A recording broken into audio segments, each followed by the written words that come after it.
laughing loud and feeling free. Never noticed till you there was more. They can't see you really. So stand out, stand out, stand out. You're here, you're free, absolutely where you need to be. So stand out, stand out, stand out.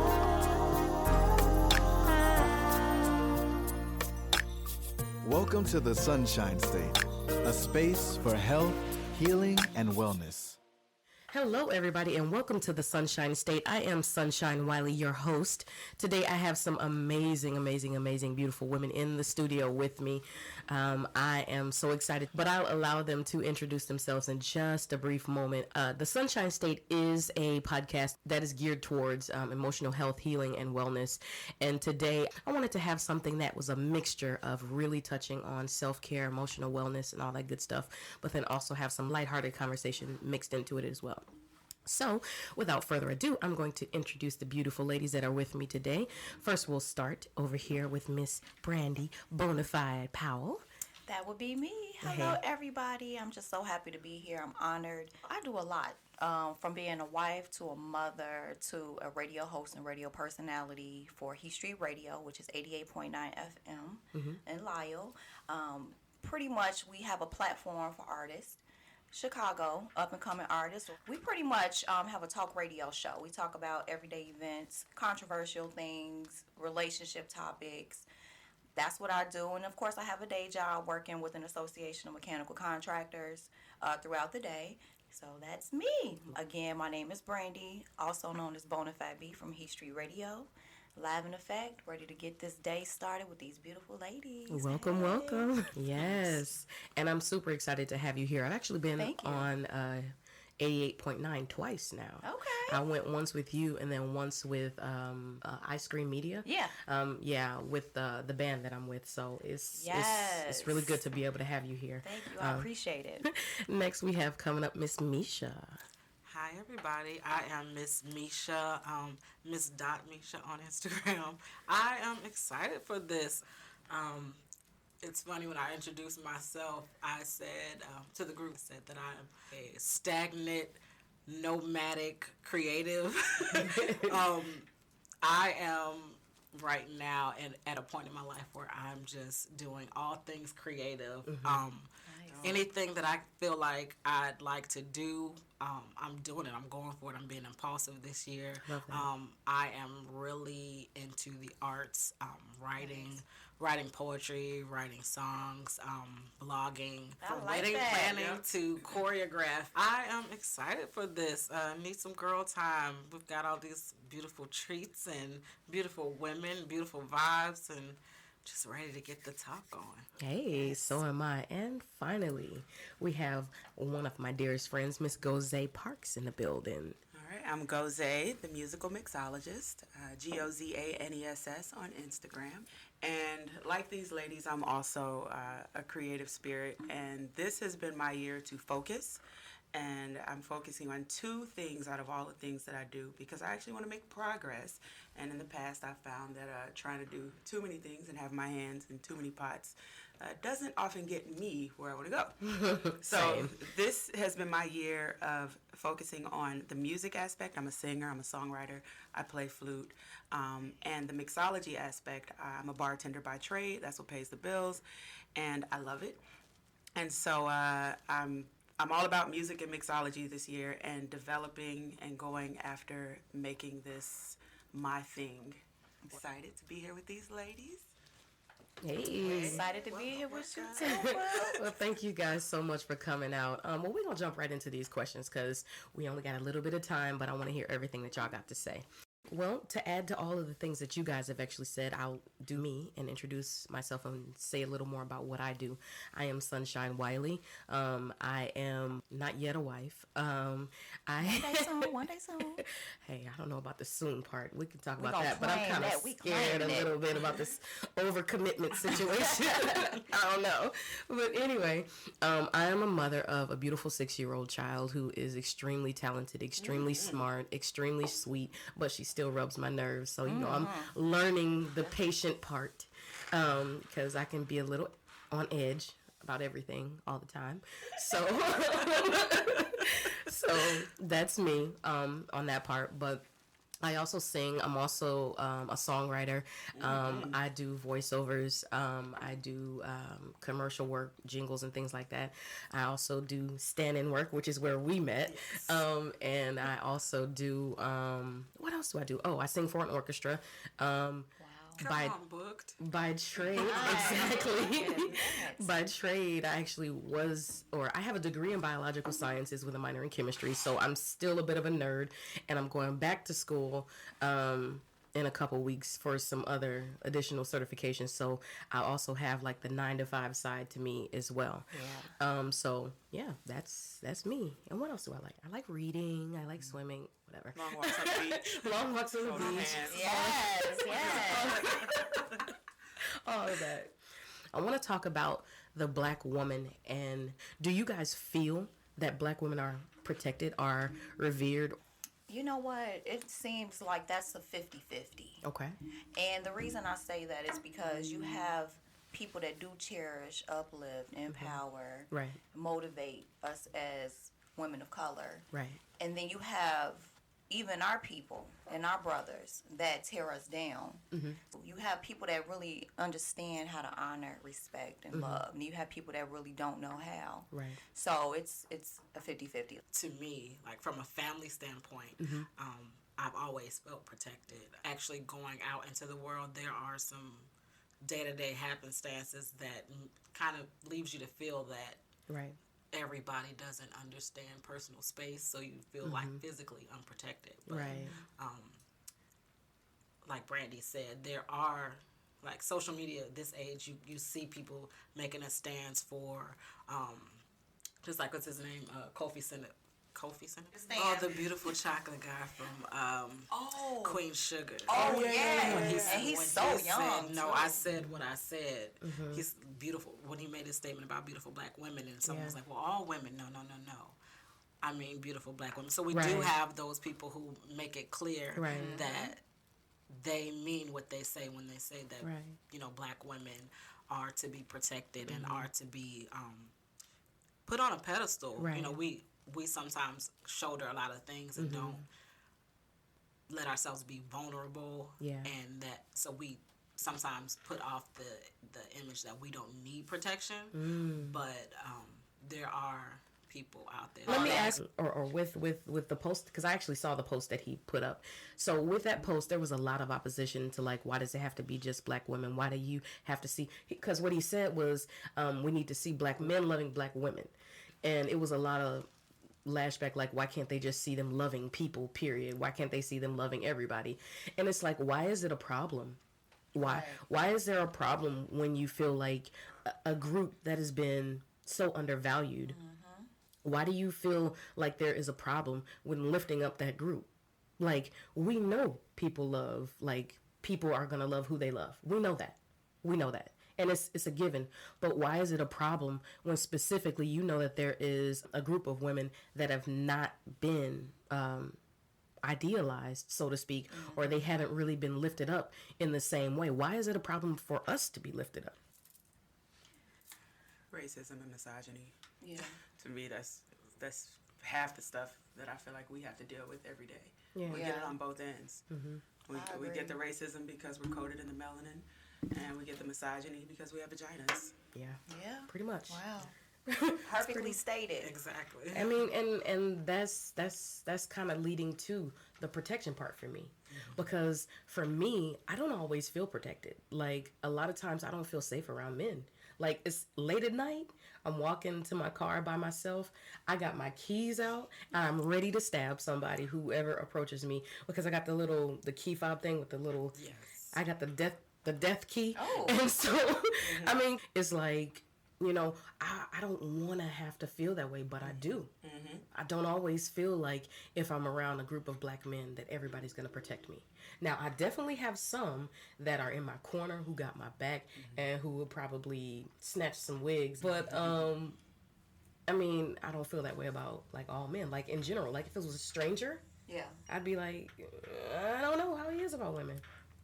And I think that it's kind of instilled in us when we're younger. If you have brothers, if you're a female, you have brothers, and it's like, oh, you always look out for your sister. Right. Or just in general, it's like we are kind of portrayed as weak, so it kind of makes you feel like prey. So you have to always be in a stance of either protecting yourself or needing protection. So, do you think it's possible that would change? To be honest, the way the things have been going with society and people in general, it just doesn't. It seems like we always have to be on the guard and have our protective mechanism up, because it just doesn't seem like it's gonna get better before just people are very blunt about their hate towards our culture, and even in my opinion, with the president that we have right now. He makes it seem like it's okay to be blatant and disrespectful, and then you have a lot of people that are like, yes, finally. Right. So it's just, and he, to me, doesn't have a respect for women in general. So for the men that, different cultures that don't really have a lot of respect for women, it just makes them have an outlet to kind of treat people how they want. They don't feel there's any repercussions. So I think that we really have to be, keep our protective mechanism up. And then when we're around somebody, we'll know. We can feel that, okay, they're going to protect me. But I think we just, as women, have to keep our guard up always. Right. And I think a lot of it starts too, in the household. I was reading something online that said, we raise our daughters and love our sons. And I think there's a lot to be said about that, just how people think. Like you said, you were raised with brothers, so it's like protect your sister, but it's not have respect for all women that you encounter. Just make sure your sister's cool. You can go out and do whatever you want as long as your sister's cool.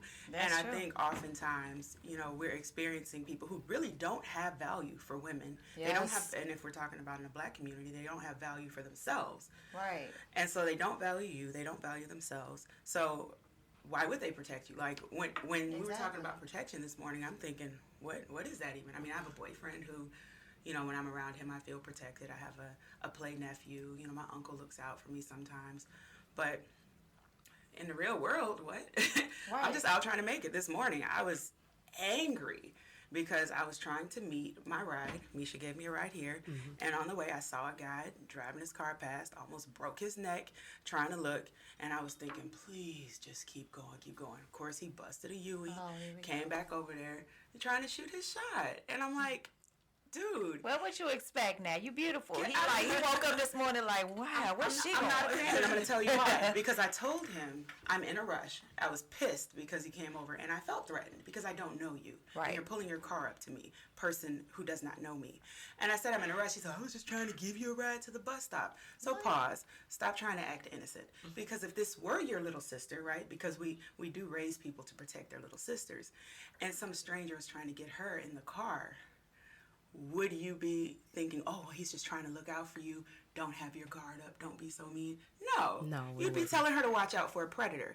But now that you're in my face, stranger danger, True. I'm wrong because I have an attitude because you're in my face when I'm Right. trying to, and I'm marching. So it looks like I'm on a mission. Clearly, I don't want to talk to you. Exactly. I was livid. I don't feel protected. I don't feel protected from the harassment I have to deal with in the streets. I don't feel protected Yeah. from white people. I definitely don't feel protected from black men. Yeah. I think it's interesting that we haven't talked about feeling protected with each other. Like, I have certain friends that I already know that I can let my guard down. Female friends that I feel completely protected around, and they feel completely protected around me. So it's not just, do you feel protected around males, but do you feel in your sister circle? Like, do you have a sister circle? Do you have women that are around you that make you feel like you're protected? So, what about you, Sunshine? Ooh. Well, see, I was good until you got to the women. I think I probably got, like, on the real tip now, I think I may have one female friend, and this is the one. Wow, one? And I have people that I'm surrounded by, that are associates, that I'm cool with, that I talk to, but nobody gets all of my regurgitation of life. You know what I'm saying? And when I consider well, no, I wouldn't really say one that's here, because if I were in Florida, I'd have other people who, I would be close to in that way as well. But since we have this distance, we talk, but I mean, it's not the same. Proximity makes a big difference. But of course, when you get back together, it's like nothing ever happened. But in this city, I have one female friend, and I take the word friend very seriously because I'm a lot, and I know I'm a lot, and being a friend to me is not easy.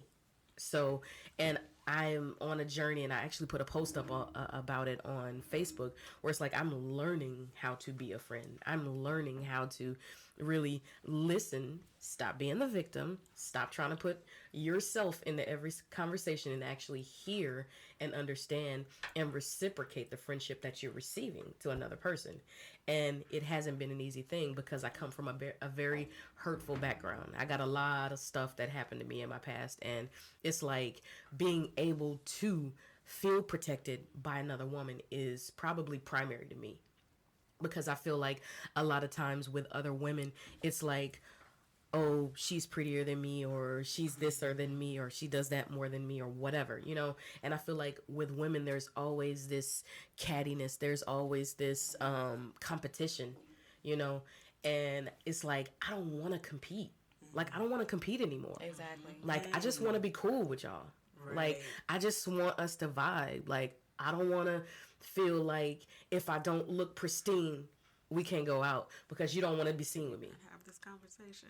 I don't want to feel like when we go out, you got to be embarrassed because I got this afro instead of my long weave like I used to have. Come on now. I mean, but it's people like that. I have people who call me their friends, but they like are only my friend when they have a question or something that I can help them with. And that's not a friend. Exactly. So that's why I said real friend versus associates. Right. These are people that I keep, around me because I know that they definitely have the potential, but I understand that I can't connect myself with them any further than it is.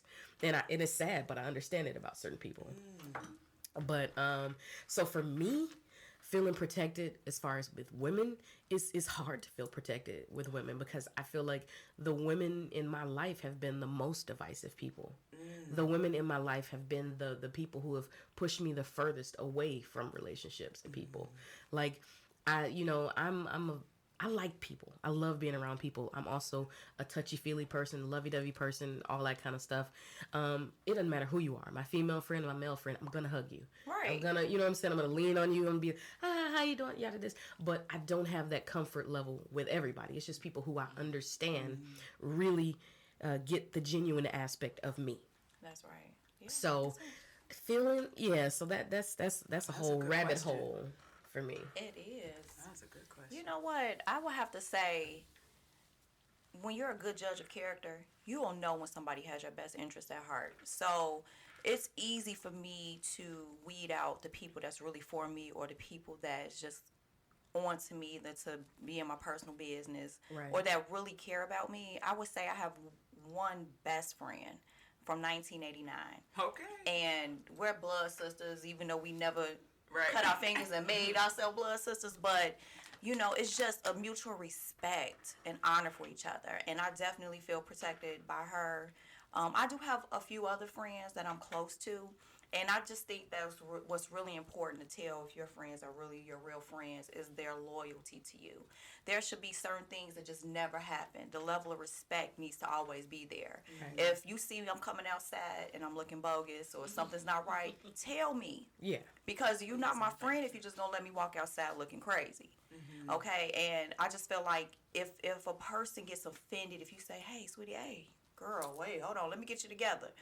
Just take that as a sign as, look, I'm trying to keep you looking good because your friends and who you associate with, they're a reflection of you. Yeah. Right. And I feel that way with relationships in general. Right. I won't have my friend out here just looking bad. I just wouldn't. And it's not even so much as a physical appearance. It could be just how they carry themselves with, if they just out just acting wild and crazy, cursing people out. I'm like, hey, we're not about to be doing that. Because it's a certain time and place for things. Right. And I just feel like you just have to be mindful and just watch your circle, because a lot of people, and that's really sad because women, they keep so much mess up. And it's really sad to say that. You see it all on social media. You see a lot of indirect hate.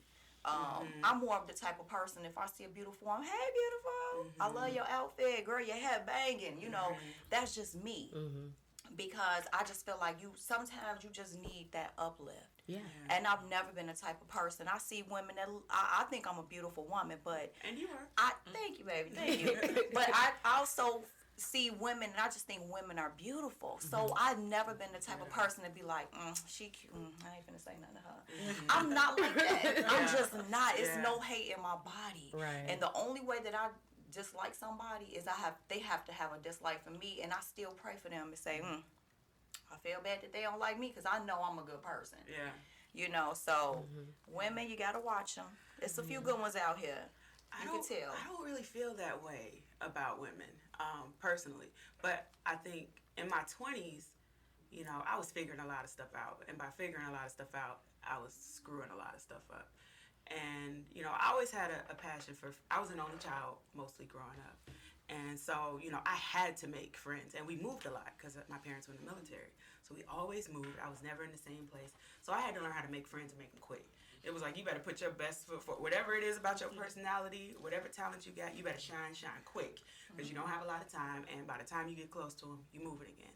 And so I think that kind of shaped how I look at friendships. And in the 20s, I had a lot of healing to do. I was toxic in a lot of ways, right? I had to learn, I had to grow.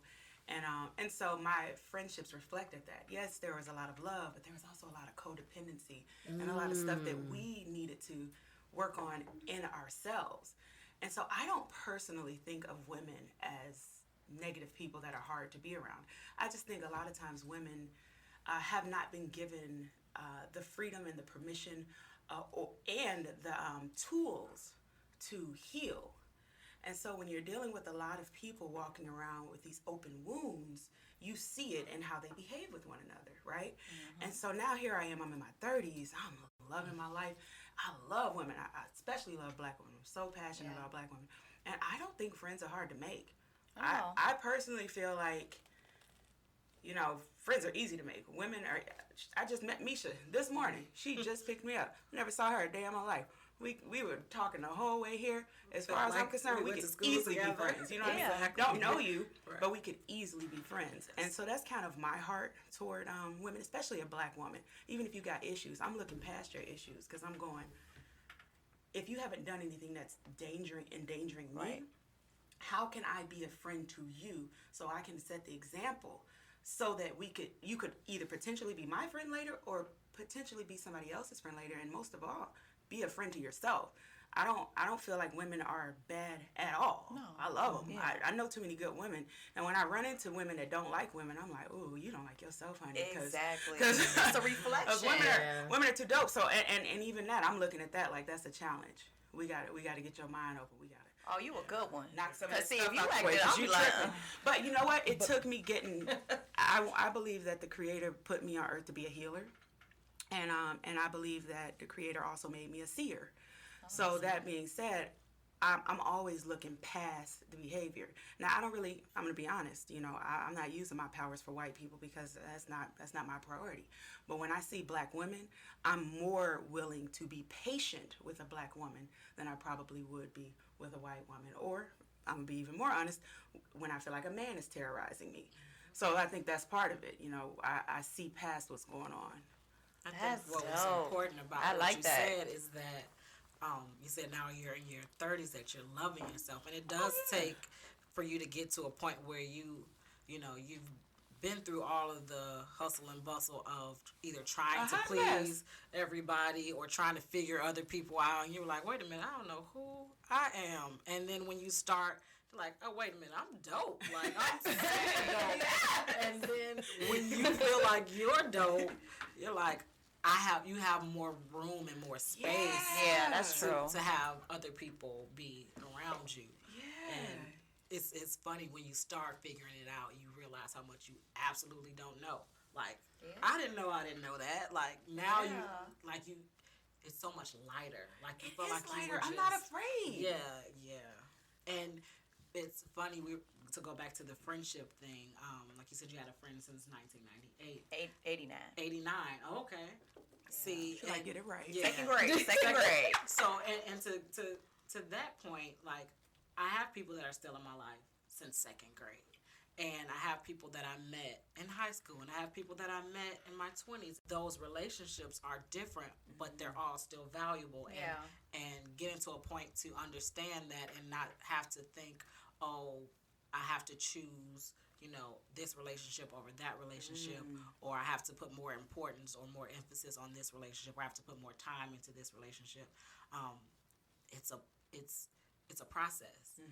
It's learn, like you said, learning yourself, and then when you're comfortable enough with yourself, you realize that you don't have to do that. You can be who you are with all of these people individually, and still, have enough love and have enough space to grow with those people as they're doing the exact same thing in their life. And that's another thing, you have to understand that people are at those stages in their lives at different times. Right. So while you might be making progress and you're like, oh, I'm loving myself, I'm dope, they might still be looking in the mirror like, hey, I don't know if I'm ever going to get it together. What do you do when you have a friendship that you've had for a very long time, but then you have other people that have come into your life that have been pretty loyal to you, but then they lash out or they have a problem because they're kind of insecure and jealous about the friendship you might have had just from the longevity point. And like, what do you do in situations like that?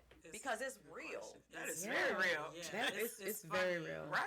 I've been And you jealous don't know. before, and I've experienced jealousy, so I've seen it Yeah. all, right? It's just, it's those are the type of things that make me pull back. Even though I'll try to challenge and be like, hey, no, it's not like that. Because when somebody feel a certain way about you, sometimes their intentions become ill. And they might, they don't have a problem hurting you or doing something. And that's what kind of that's putting my guard up. Like, I feel that. Well, let me be the example of that. yes, please. I am a very, very, very territorial person. I like to protect what's mine. So I don't always like to share my good thing or my friends with other people because I feel like if I have to share them, then I won't be getting my good thing for me the way I need it, or I won't be able to just be in my own little bubble with my good thing. I gotta share it with the world, and sometimes that doesn't make me feel comfortable. So one thing that I have learned from gradually not being this territorial of a person is communication is like of the utmost importance, because I've had conversations with people and I just been like, look, I feel neglected. I feel like you don't talk to me as much as, you talk to these other people. I feel like, I'm not as much of your friend as these other people, but it helps when you have people who can be able to be like, okay, I understand how you feel. I'm sorry you feel that way, but this is what it is. You're not less important than these other friends. You are a friend in addition to these other people. You don't have to be number one on the list for your place in my life to be, important or to actually make a difference. And it helps to be able to have those conversations because, like, I'm a very sensitive person. And so being a sensitive person, like, I have to be able to like say what I feel and not feel like you're laughing at me as a result of it. So that's me. so it's good to be able to have that level of clarity and that type of a open line of communication with somebody, because you got to be able to be like, okay, I know it's probably bad that I feel like this right now. I know I'm probably wrong, but this is how I feel. Help me. You know, and I've experienced her doing that with me. I remember I got a text from her one day. She was like, yeah, you've been feeding me with the long spoon lately. And I was like, what? I was like, oh, no, not at all. So, pull out the calendar. What you doing Thursday? Like, let's make this up right now. Rectify the situation. But I think, I don't know, in my opinion, like, they're human emotions, right? Like, I've been jealous. And I've experienced somebody being jealous with me. So I think once we understand, like, no matter how dope you are, you're going to have your light and you're going to have your darkness. I agree. I have my darkness, right? So I'm not that shocked when something happens in a friendship, because friendships are important, right? They're places where we feel safe. They're people we love. And when you love a person, there's a certain vulnerability, because now I've opened myself up. Now I'm potentially endangering myself because my heart is open. And even if it's not big danger, now I'm more sensitive. Now the joke that I used to laugh at, now you make the same joke. And I'm like, well, what you mean by that? Right. You just laughed about that a week ago. But now I don't like the joke because my heart is a little more open to you. So I don't really trip. Like, you come to me jealous, and as long as you're willing to communicate with me, I'm going to let you know that I value you. And I want to make this work. And I understand you're jealous. It happens. I've been jealous, right? So I ain't gonna judge you. It is what it is. But how can we move forward? And anybody who's willing to move forward with me, I'm willing to move forward with. Right. Sunshine and I've had so many conversations. You know, we bump heads, right? We're not seeing eye to eye. Yeah. We're both, I'm probably a little more vocal than her, but we're both standing firm on whatever opinion we have. And then you need a little break. I ain't talking to her for 2 days. And it don't even be like that, though. and it is what it is. And I've had friends like that too, you know, but it's like, so what? Like, if we, I love what you asked, because what I've been thinking about lately is, why is it when I was in my 20s, I couldn't recover from certain things? And I think it really comes to how strong you are emotionally. Like, I watched this video, and it's like, if this 6'4" guy, if I go up and I punch him, and he's a 6'4" husky guy, that punch really didn't feel like nothing to him, right? But if I go punch, maybe her little 6-year-old daughter, that same punch is going to feel very different. She's smaller, she's not as strong. And I think the more we grow emotionally strong, certain things are not as harmful to us. It might be an annoyance, it might hurt a little bit, but it's the stronger I get, the more I'm able to say, ooh, I can recover. Right. I'm not hospitalized for the next 10 years and I just can't possibly be your friend.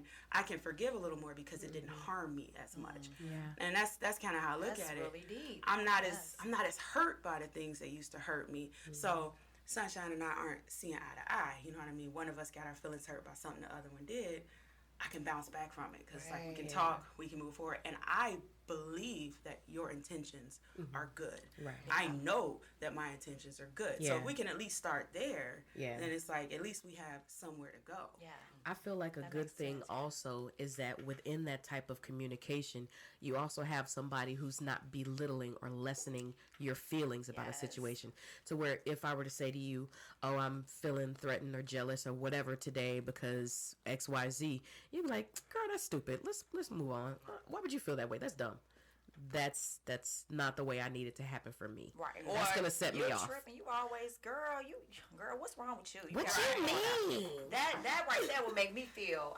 I'm not that type of person. I'll be more like, you know what? Well, talk to me about it, because I'm a real detailed person. I need details. Break it down. Get all the way, open it all the way up down to the bottom layer. That's how I am. So when I'm expressing how I feel about something, I break it down. Like, okay, so listen. This is how I was feeling, and I was feeling like this, and then when this happened, I was just, sometimes that could be a lot for somebody to take in. They'll be like, oh my God, oh Jesus, you so deep. But that's just how I am. Yeah. So you will have a clear understanding of what the problem is, so we can try to move forward. But that's why it's necessary to have friends who can deal with you on that level.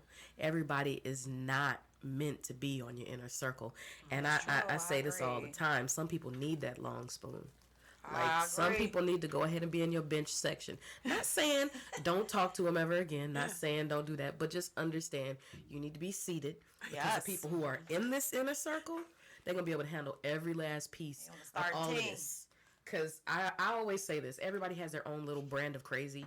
And I understand my brand of crazy. And I need the people who are in my circle to be able to get it. Too. Yes. It's really like, you were saying, like, in your 20s, you really, like, kind of are figuring things out. And the only thing that I thought that I knew that I was excellent at was being a friend. And I thought that because most of the people around me, like most of my friends, we never had those tiffs or those riffs. And I felt like I was doing them a service by not, like they might have done something that rubbed me the wrong way, but I might not have been as vocal. Whereas, and I am a Gemini, so whereas somebody else, they would get the whole full, the 360, the neck rolling and the fingers popping and all of that, where there were certain friends of mine that I let them slide with a lot of things. What I felt like helped me through that point, because at that point my ideal of myself as a friend was fractured. It was like, you're not as good of a friend as you thought you were because you were holding your tongue on certain things, or you never brought up the way you felt, but you let them tell you how they felt. And what I kind of used as a tool was the 4 agreements. Like, don't take anything personally.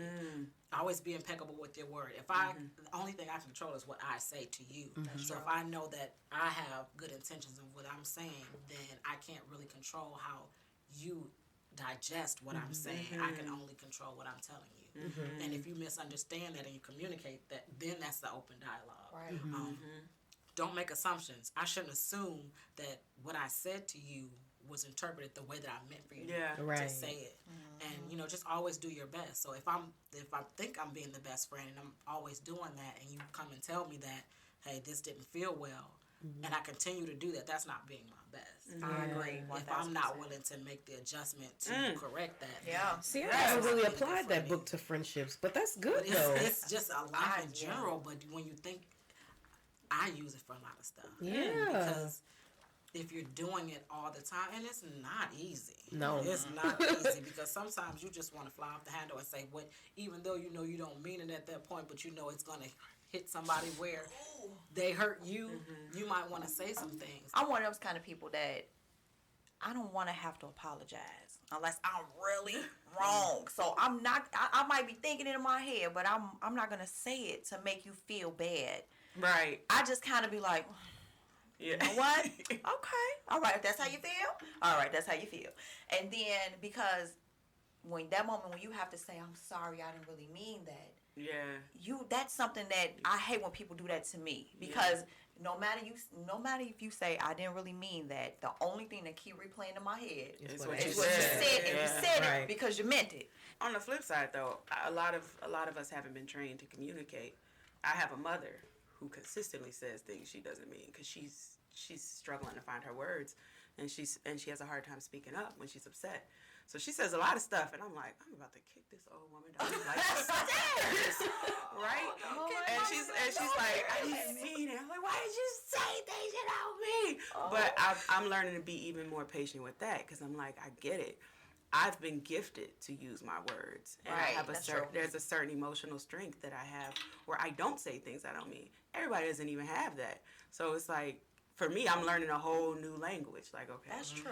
Well, to lighten the mood just a little bit, I want to ask a random question now. Totally random question. Tell me your most embarrassing moment. I think. Well, I'll start. Yeah, you start. Yeah, So you guys can think. My most embarrassing is not even going to be, it's something that we probably all experience. Coming out the club, hitting the crack in the sidewalk with your heel, falling down in front of a whole bunch of people, making some distressed jeans out your knees just from falling. That's embarrassing to me. Like, if you come out like, hey, girl, and everybody like, okay, you okay? Be like, I'm good. I'm good. I'm quite all right. I can't really think of anything. Well, for me, my most embarrassing moment, when I was in the 6th grade in middle school, when we first had homerooms, Like, I was a little tomboyish, like, my whole childhood. Okay. So, it was the first time me being able to choose what I want to wear, and I chose to wear a skirt to school. And I was in my homeroom class. I sat down. I thought I was super cute. I sat in my little seat, taking my notes, because you're supposed to be in homeroom, I don't know, like 20 minutes or whatever. And I sat there the whole time, just like, hey, I'm feeling myself. And I get up at the end of homeroom, and I realize that my skirt's been on the back of my seat the whole time.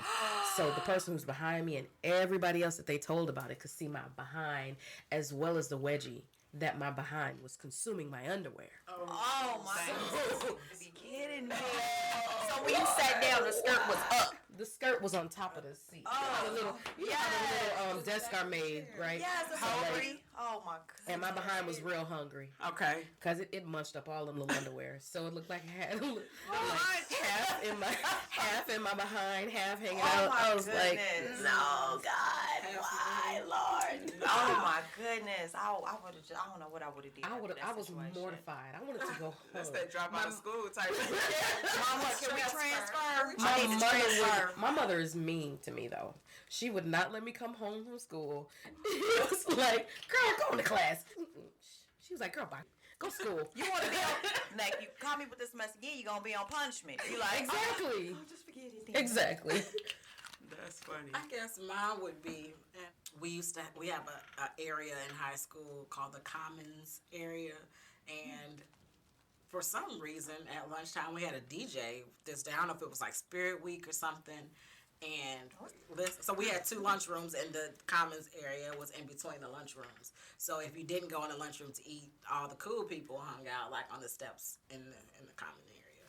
So DJ's playing music, and so like I'm dancing or whatever, and I go to do a trick, and this girl walks behind me, and I did like a round off or something, and I kicked the girl like down, and I was like, it probably was more embarrassing for her, but like I kicked her and we both fell, and everybody was like, oh, you knocked her out. Oh no. So I was like, I went to the bathroom and changed my shirt. Like I walked around with my shirt like over my face for the rest of the day. I was like, oh, she had to go to the nurse.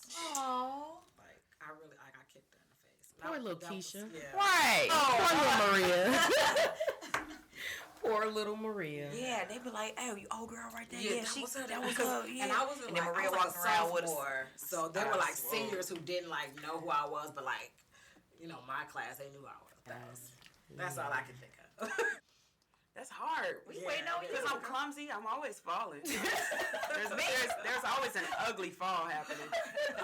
I'm trying to think. I did smack a girl in the eye with a softball back in high school. I was teaching her how to catch. That was a fail.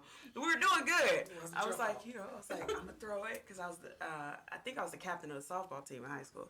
So I threw it and she caught it. I'm like, I'm gonna throw it a little harder. She caught it. I was like, good. I'm about to give you the heater this time. Wham! Just all in here. I felt so terrible. And I saw her about 10 years later. Actually, I was with you. This is when we were just starting to hang out. We went to DeSable for I think Carl Thomas or something. And she was working there. And she's like, hey, don't I know you? And I didn't remember the girl. I'm like, I don't know. And she's like, yeah, didn't you go to Finger? I'm like, yeah. My dad graduated from Finger. And then I'm looking at her face and I'm like, oh no. Like, are you the one? Did we have a softball incident? And she's like, yeah, that was Wow. So, these are some interesting, embarrassing moments. So, more random questions, just two more. Who is your celebrity crush? And I don't care if you're married, just say it anyway. Oh, God, there's so many. So I'm, in my head, married to Common. Okay. And so Common, All right now. he follows me on Instagram. So that was the lock and key. He a little skinny for me, I though. don't see. It's set a vegan man up, huh? It's more of his personality and his character. Yeah. And Me and Bruce Willis been going together since I was about 12. Oh, yeah. And I stand on Bruce Willis. I don't care who hates. I know he's 95 years. Oh, But he got that. He can have it all. That's like Sean Connery for me. He can get it. All day. Sean Connery could get it. And then there's just a long list of chocolate men. You know, Daniel Kaluuya, Derek Luke. I mean, just go down the list. Think chocolate celebrities, and 9 times out of 10 we go together. With Sister Wives. Andre 3000. He's skinny. Now he's skinny for my taste, but I will change my mind about skinny men for Andre 3 Stacks. Got it. But the person that I was just like, oh, he fine. His name is Eddie Cibrian. I don't know. Show us. He was from Not Easily Broken with Okay. Taraji P. Henson. Hold on. Oh, he was the other guy? He was the white guy with The white guy. Oh, Lord. Yeah, hold on. Oh, he's fine. Oh, yeah, that's too much. Yeah, him, the Eddie, like I see him like Yeah. I had to step out the box because you know it was just real charismatic Oh, and yeah. real gentle. Yeah, how you doing? Yeah, let me take you to dinner. Wait. When? Oh, one more. Yeah, keep Richard Gere. Richard Gere is kind of tasty, though. I remember him from Pretty Woman. Yeah. I just remember him in Pretty Woman like that. And then the last, I know we only said one, but No, I'm that's just fair. saying something. What do you think? Who can choose, right? Omari Hardwick. I don't know. Howard. Hey, I don't watch the show. Show me Ghost. too. That's it. Get that picture for me. I got a problem. What you got a problem? Like, I like my celebrity crushes are usually guys with some body to them. Yeah, you need somebody. But that's not usually what happened in real life. That's the queen of celebrity crush, right? You want something that's a little unrealistic. So my crushes Yes. would be, first of all, I know he be beating on people, but he fine. Oh, fantasy man who likes to beat people. So, but I'm just gonna imagine that it's just looks he's fine. alone and nothing else to do Yeah. with him. Columbus Short. Does he beat women? He is so yummy to me. Yeah. But he got The a look- nice the dude- little The dude from stumpy Stumpy arm. Yard. He's nice looking. He's so yummy to me. My God. And his voice. I cried a little It's when real he died strong. on Scandal. Okay. Oh, well, I haven't seen just- Scandal. I actually the never first, He saw. was like the first season. Okay, he didn't last long. Yeah, well, that was because That was he had because that he had whole, the whole He had some legal situation going. issues. Yeah, I mean, I would never actually go there, but he. I got you. It's fantasy man. Yeah, he's fantasy man. Another one would be M'Baku on screen, not off screen. Not off screen. Not off screen, screen. just on screen. Are you done? You can have it all. Are you done? I might give him a Is child. it On screen, Is that how he though. really talk? Not off screen. I might give him a child. Off That's how he screen. really talk. I don't know if Because I I don't was know like, if off screen is actually interested in me. Yeah, that's Yeah, I think so. He might be interested in one of my You're- homeboys, you're but not into me. the character. You're into the character. On screen, M'Baku. It's Challenge Day. He was too much. He was too much for me. Oh, I'm man. with you. So this kind of takes me into the next thing, and I kind of mess it up a little bit. But I do have a screw, marry, kill for us. What's that? I don't know what that means. So you would marry, have kill. to screw one of them, marry one of them, or kill one of them. And I said screw to substitute the Okay. other word. Yeah. So these are the three choices: M'Baku, Jesse Williams, or LeBron James. Oh, kill LeBron. Kill LeBron. That's easy. Okay. LeBron can go. Okay, so one at a time. Go ahead. I'll marry who's Jesse, Jesse who I just saw. Williams? Is that the- Afropunk. He was an Afropunk. Yeah. We was like, Yeah. he's the only, one of the only light brights who could get it for me. Yeah. And then M'Baku could, all day screw. Okay. I couldn't have said it any better. I was about to say she took everything I was Yes, going to say. yes, because Go ahead. LeBron.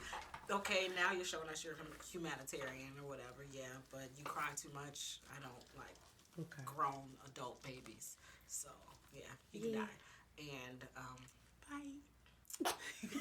it's Challenge Day. Are you done? Are you done? He will have my illegitimate child.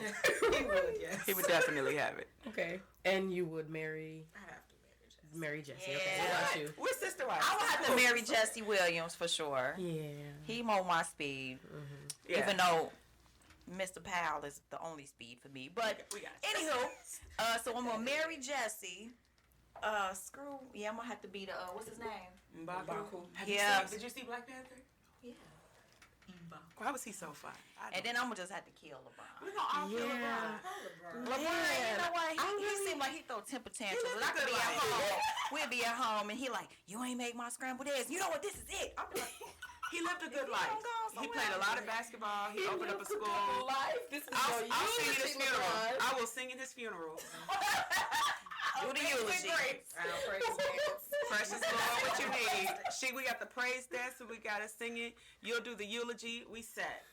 I'm saying We gonna send him away the right we way. gonna go ahead and pass Mr. James on down. We're gonna take a collection too, though, real quick. I know this gonna sound a little bit redundant, but I'm gonna have to kill Mr. Jesse James. I mean LeBron James. Well, cause I mean I'm from LA and I still haven't really settled with this whole him going to the Lakers thing. And I know Kobe was like, yeah, the people gonna get with it. I don't know. So I'm gonna kill Mr. James. I'm definitely gonna screw M'Baku. Oh my God. And then so he can go back to his little life. And then I'm gonna marry Jesse. Yeah. So Jesse just gonna have all of his wives, huh? And Jesse. I think I'm built for a polyamorous marriage, so that's cool. Okay. I'll be wife number 4. I don't even need to be up on the channel. Oh, I'm gonna need to be number one though. that's a whole other You topic. can have it. I'll be Oh, number 4. I'm easy. I don't think I could beat. Oh, I I'm still gonna be my Kobe still. But I'm territorial and very. Exactly. Like, hold on, wait. You want to do what? Well, let me schedule a time for y'all. Yep, that's why I'm And I'm number gonna 4. be right there watching.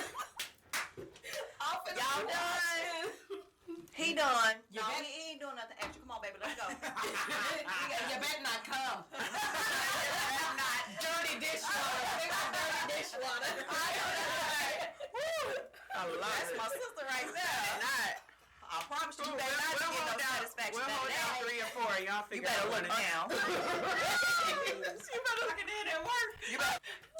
So look, how about when you're doing it, just be looking at me like, I only have eyes for you. and then I'll be like, all right, you done, little girl, go on, get on.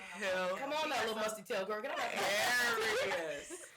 Oh, That's Lord. funny. But that's love all the it. questions that I had, guys. This Cool. was amazing. Thank Yeah. you guys so much for coming out. One thing I do like to do on the Sonshine State before I end out, and I probably say the same encouraging word after each podcast, but I do want to tell everybody just to continue to look within, find yourself, love yourself, hold yourself, and embrace yourself, and make sure that more than anything else that you are making sure that you're taking care of you, number one. Make sure that, you know, you're continuing to write down your gratitude. Make sure that you're continuing to consider and think on things that make you feel better about life. Because the only way that we are going to be able to succeed on this journey is if we take responsibility and the opportunity for ourselves be able to go forward.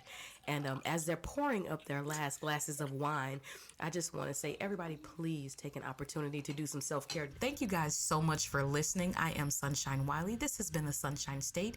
Be sure to subscribe, like, and share. You can also visit us at the website www.sunshinestate.com. Again, that is www.sunshinestate.com. Sunshine is spelled with an O. If you do want to leave any questions or comments or have show suggestions, please feel free to leave that as well. Thank you so much for tuning in. Everybody have a great week. So stand out, stand out, stand out. You're here, you're free, absolutely where you need to be. Thank you for joining the journey to the Sunshine State, a space for health, healing, and wellness.